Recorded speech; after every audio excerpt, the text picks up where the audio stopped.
কাজিরাঙ্গায় হাতির পিঠে প্রধানমন্ত্রী নরেন্দ্র মোদী আর সেই বিষয়কেই কটাক্ষ করতে ছাড়েনি তৃণমূল। প্রধানমন্ত্রীর জমিদারি স্টাইল, কেন্দ্রীয় বঞ্চনায় ভুগছে বাংলার মানুষ, প্রধানমন্ত্রী হাতি সাফারি উপভোগ করছেন এমন বলেই একের পর এক খোঁচা তৃণমূল নেতা মন্ত্রীদেরকে।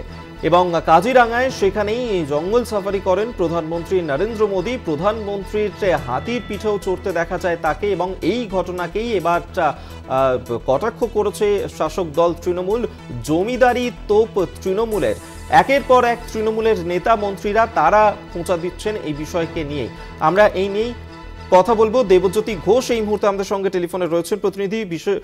দেবজ্যোতি, এই যে প্রধানমন্ত্রী তাকে জঙ্গল সাফারি করতে দেখেছি আমরা, হাতির পিঠে চড়েছেন এবং এই বিষয়টাকেই কটাক্ষ করছে তৃণমূল, তাদের কি বক্তব্য?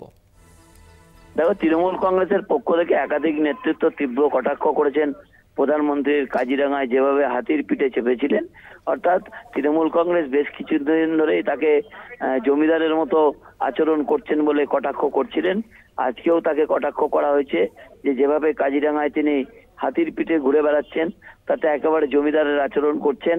দেশের ভবিষ্যৎকে, দেশের অর্থনীতিকে, দেশের সমাজ ব্যবস্থাকে নষ্ট করে দিয়ে তিনি নিজের ব্যক্তি ইচ্ছার ওপর, ব্যক্তি স্বাধীনতার ওপর তিনি চলেন।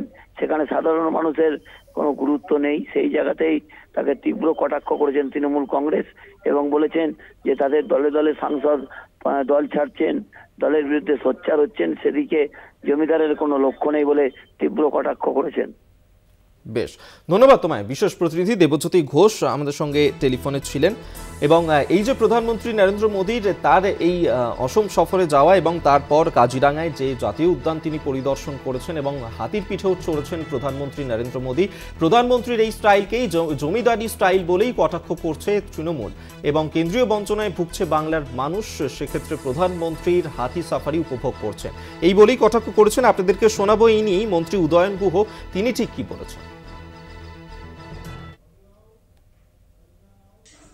এখানে আসবার আগে তিনি অসমে হাতির পিঠে চড়ে ঘুরলেন।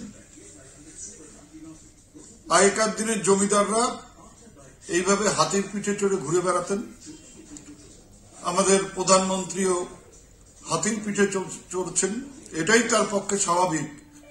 কারণ তিনি যেভাবে পশ্চিমবাংলার মানুষের 100 দিনের কাজ বন্ধ করে দিয়েছেন, যেভাবে দ্রব্যমূল্য বৃদ্ধি করেছেন, হাতির বোঝা তিনি বাংলার মানুষের উপর চাপিয়ে দিচ্ছেন। তিনি স্পেশাল বিমানে করে অসম থেকে পশ্চিমবাংলায় আসছেন, সারা ভারতবর্ষ ঘুরে নির্বাচনী প্রচার করছেন। অথচ আমাদের উত্তরবঙ্গের ভাইয়েরা বোনেরা তারা ব্রিগেডে যাবেন বলে ট্রেন টাকা দিয়ে ভাড়া করেছেন, ট্রেন অ্যাডভান্স দিয়ে দিয়েছেন, তারপরেও অজ্ঞাত কারণে সেই ট্রেন বাতিল করে দেওয়া হয়েছে। এই যে সামন্ততান্ত্রিক মনোভাব, এই যে জমিদার মানসিকতা, এর বিরুদ্ধে আমাদের রুখে দাঁড়াতে হবে।